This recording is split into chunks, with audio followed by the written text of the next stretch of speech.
Welcome to our Cultural Fair virtual project. The country that we chose to talk about is Mexico. Mexico is located south of the United States, north of Guatemala, and east of the Gulf of Mexico, and to the west of the Pacific Ocean. The current population is 130,018,626. The political system in Mexico is a federal republic composed of 31 states and the federal district. Governmental powers are divided constitutionally between executive, legislative, and judicial branches, but when Mexico was under one-party rule in the 20th century, the president had a strong control over the entire system. The form of currency is Mexican pesos, the language is Spanish, and the major religion is Catholicism, Protestantism, and Jehovah's Witnesses. Cultural artistic foundations. Mexican pottery is the most versatile type of Mexican folk art. Its variety displays the cultural, historic, and geographic diversity of this country. Pottery is handcrafted and primarily made of painted clay and ceramic. Arabic influences brought in by the Spaniards and colors and shapes from China can be seen in many pottery styles throughout the country of Mexico. Mexicans are extremely proud of their history through art. The murals say a lot about the time in which they were created. Common themes displayed include war, class, beliefs, and pride. Mexican jewelry is made from a variety of materials such as quartz, opal, moonstone, and turquoise, and silver. In addition to the variety of gemstones used, Mexican jewelry has several notable motives. Religious. From early Mayan civilizations through today, religion has been an important aspect of life in Mexico. Mexican artists throughout the years have used jewelry to represent and honor their religion. Natural. Mexican artists often find inspiration in the natural beauty of their incredible country. Birds, snakes, lizards, insects, and flowers are all commonly represented in Mexican gemstone jewelry. Artistic movements. Modern Mexican jewelry often mixes silver and gemstones to reflect art movements like Surrealism and Cubism, among others. Sculptures in Mexico represent many different historical landmarks and religious beliefs. For example, the Angel of Independence in Mexico City is a monument tribute to Mexico's victory over Spain in its War of Independence.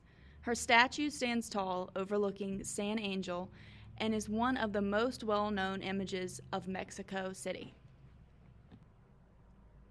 10 major historical events of Mexico. April 19, 1325 marked the founding of Tenochtitlan, the Aztec capital. This city was sacred for their human sacrifices. On April 19, 1518, the Spanish won their conquest against the Aztecs. 1810 through 1821 dates the Mexican War of Independence. During this war, the Mexican people struggled to achieve freedom from the Spanish oppressors. May 14, 1847 marks the Mexican-American War. This was the first conflict due to the idea of manifest destiny. May 22, 1865 dates the Second French Intervention. During this time, French ruler Napoleon III attempted to militarize Mexico to act as a counterbalance to U.S. forces. August 24, 1910 begins the Mexican Revolution. Their purpose was to overthrow General Porfirio Diaz after his long 30-year hold on power. April 3, 1930 dates the Mexican economic miracle. Stocks increased in value in the middle of a large economic depression. July 15, 1990 begins Mexico's war against drugs. Military aid was prohibited by the U.S. and other surrounding countries until action by Mexico was taken to reduce the amount of illegal drug trading. January 1, 1994, the North American Free Trade Agreement was signed. This allowed trade routes between Canada, Mexico, and the U.S. May 22, 2012, marked the wide-scale economic collapse of Mexico. The poor and wealthy both lost money while Mexico's external debt grew. Architecture. Architecture styles that can be seen in Mexico include Mayan, Gothic, Baroque, Neoclassical, and Art Deco. Most of the architecture is an enthralling mix of colonial and indigenous cultures. Architecture was influenced by Romans, Moors, Celts, Aztec, and Mayans. In the slide, you can see a couple of examples of some of the architecture that can be seen throughout Mexico. Palacio de Bellas Artes, which means Place of Fine Arts, was built in 1904 and is located in Mexico City, Mexico. This was the first art museum in Mexico. It is inspired by the Great Opera Garnier in Paris. They have the same composition and a dome topped by a very similar sculpture. As mentioned previously, many different cultures influence the architecture in Mexico. Stylistic architectural differences are very remarkable between its exterior and interior.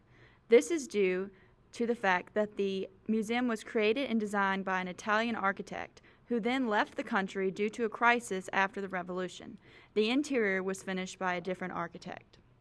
Despite being a European style, the Italian architect tried to mix details of Mexican culture, such as a sculpture of the eagle devouring a snake that tops the dome. And for elements of blacksmithing, several models of doors and windows were designed exclusively with ornaments of the Mexican flora and fauna. The entire lobby, with the steps that lead to a pre-Hispanic pyramid, leads to the theater's door, where in the main hall stands the famous opalescent glass mosaic made with more than 1 million square centimeter crystals that give shape to a panoramic of the Valley of Mexico. Traditional styles of Mexican homes. The first style is a Spanish colonial style. Spanish colonial style architecture adapts European influence to the New World realities. Walls are stucco plastered terracotta, whitewashed, or colored in vivid lime-based paints, which helps to prevent excessive fading in the intense sunlight. The legacy of using sun-drenched colors and paint washes of blues and greens dates back to pre-Hispanic civilizations' use of bold paint for murals and pottery. The second style is a hacienda. Mexico is home to many hacienda-style enormous estates. Elaborate dwellings for the land-rich and powerful, they include a main house, guest quarters, stables, and servants' rooms. Large stone-walled buildings with high ceilings, haciendas often contain many concealed cool interior patios, colonnadas, secluded spaces, and Moorish touches such as towers, arches, and mosaic tile. As symbols of a family's wealth and culture, haciendas were and still are decorated with ornate architectural features and artwork. The third and final style is adobe homes. Historically, lower-income families and peasants who worked the haciendas lived in adobe houses. These traditional Mexican homes were made from a combination of clay-based soil, straw, and water, supported by a wood frame. The clay dried into thick walls, which insulated the home from extremities of heat and cold. Today, an adobe home might be whitewashed, but still features exposed wood beams, overhanging tile roofs, and small timbered front porches or covered entryways. Customs and traditions. Family. An individually strong identifies with and is attached to his or her family. They believe that the need of the group is more important than the individual. Collectivism. They serve as the sense of the protection and a support system for an individual. Religion patterns. Many Hispanics have Catholic beliefs. A large majority believe that God is actively involved in the world, and the top religions in the world is Catholicism, 82.7%, Protestantism, 6.6%, and Jehovah's Witness, 1.4%. And marriage in Mexico celebrates a couple's love, union, and cultural heritage. The bride's father pays for most of the wedding costs, and the average age of marriage is 29 years old for men and 26 years old for women. The Day of the Dead, also known as All Souls Day, starts the celebration on November 1st and it ends on November 2nd and gives Mexicans an opportunity to honor those that have passed on. Planning for this fiesta takes all year long, which includes the collecting of goods that are placed on an altar as an offering to the dead. The 5 essential needs at the altar are white tablecloth, cempasúchil flowers, a corporal incense and a cross, food and drinks, and a portrait of the dead. El Archo, an incredible arch found in Cabo San Lucas. This unique rock formation marks the spot where the Pacific Ocean becomes the Gulf of California. The arch has become an icon of Cabo San Lucas and can be viewed from several angles. Chichén Itzá is the largest of the Mayan cities in the Yucatan Peninsula and one of Mexico's most visited tourist destinations. The most famous landmark of Chichén Itzá is the Temple Pyramid of El Castillo. The design of the temple has a very special astronomical significance. Each face of the pyramid has a stairway that has 91 steps, which together with the shared steps at the top add up to 365, the number of the days of the year. Other highlights of Chichén Itzá include the Great Ball Court and El Corral, a circular temple which served as an astronomical observatory. Penacala is an archaeological site that was located on the western edge of the Mayan Empire in the present-day state of Chiapas, Mexico. Penacala is much smaller than some of the Mayan neighbor cities, but contains some of the finest architecture and sculptures that the Mayans has ever produced. Most sculptures in Penacala date from the 16 AD to 18 AD. Traditional foods of Mexico. Staple foods include corn, beans, and chilies mainly, combined with fruits, vegetables, and chorizo, which is spicy pork sausage. Corn, beans, and peppers are native foods that are cheaper and widely available. This is why they are the most common foods used in almost every meal. The national dish is red mole sauce. It can be used on most dishes, and there are many variations of it, mostly depending on the region. Cuisine varies widely by the region as well. The inland region would rely on what is locally available to them, while in the coastal region, seafood is more likely to be incorporated into the meals. Sodas and candies are very popular when available.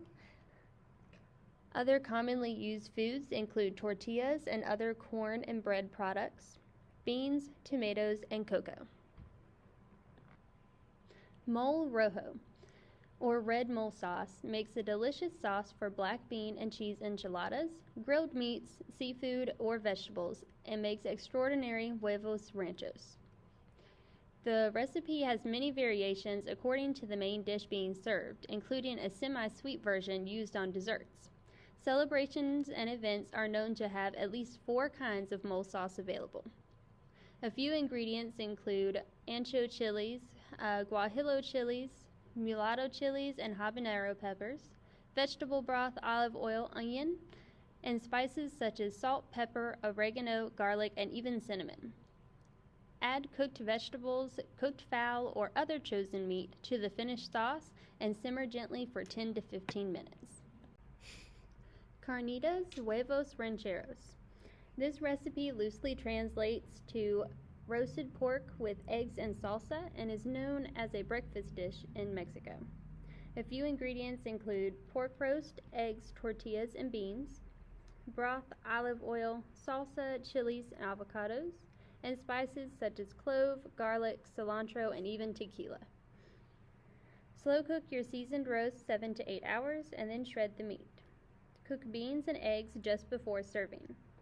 Place the shredded carnitas in a bowl and top with eggs, salsa, avocado, or other ingredients of your choosing.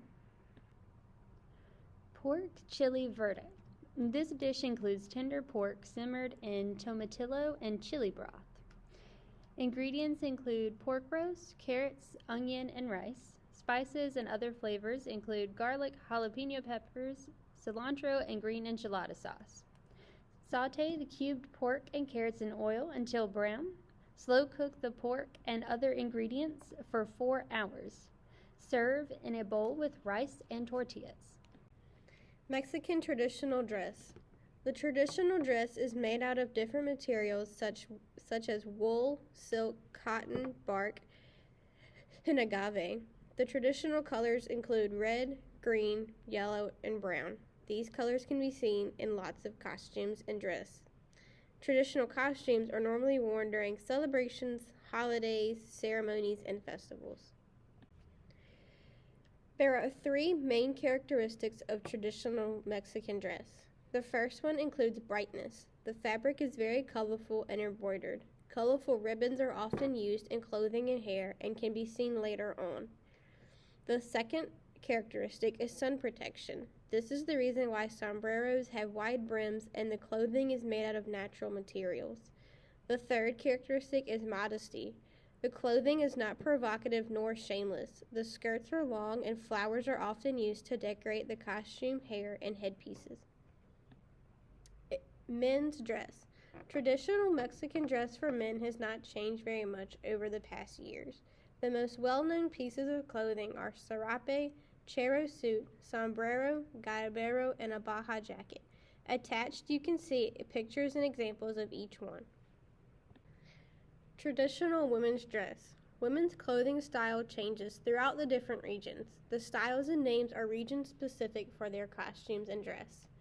A huipil is a sleeveless tunic that is made out of cotton or wool, and it is normally worn with a skirt. The design depends on a woman's beliefs and marital status. Next is a gechkimi. It is a poncho that is normally worn for festivals, parties, and holidays. It is handmade from hand-woven cloth, and it is embroidered and is normally very colorful. Next is a rebezo. It is a scarf made from cotton, wool, or silk. Patterns and color represent the community that the woman lives in. It is normally used to carry products, food, and children. Women in Mexico often wear skirts that are ankle or knee length and can be made from cotton, wool, silk, and lace. They are often wide, bright, and embroidered. Women like to also wear blouses with their skirts. They are usually decorated with colorful beads, patterns, lace, and embroidery. Here are some examples of traditional Mexican accessories. For women, you may see ritual necklaces or ribbons, and for men, you may see cowboy hats or sombreros. Traditional music. Instead of replacing one music style with another, Mexican music incorporates previous rhythms and sounds into new ones. It is one of the most important parts of the Mexican culture, and it is always a part of celebrations, no matter how big or small. And some fun facts about Mexican music are some famous mariachi tunes include La Bema, La Charada, and famous Mexican hat dance.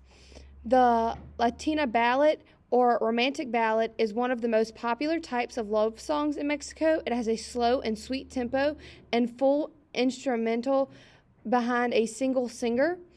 Mexican ska music is a huge following due to part of the popularity of Carlos Santana. Classical music has been played in Mexico since the late 16th century. Music in depth. Mariachi. Dressed in traditional silver-studded charro suits with a matching sombrero. The presence of mariachi is almost a requirement on national celebrations or public parties and fiestas, weddings, and large family parties, which is often features 2 or 3 different bands that play different kinds of Mexican music. Music in depth. Rancheria.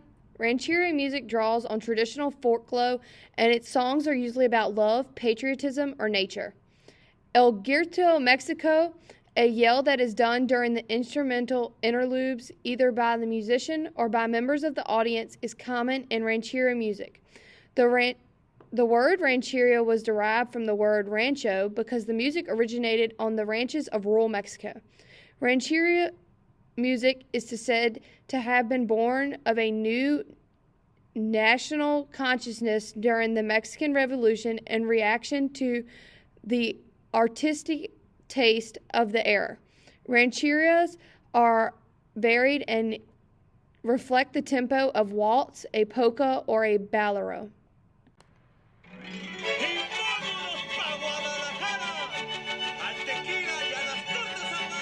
El fin, adios!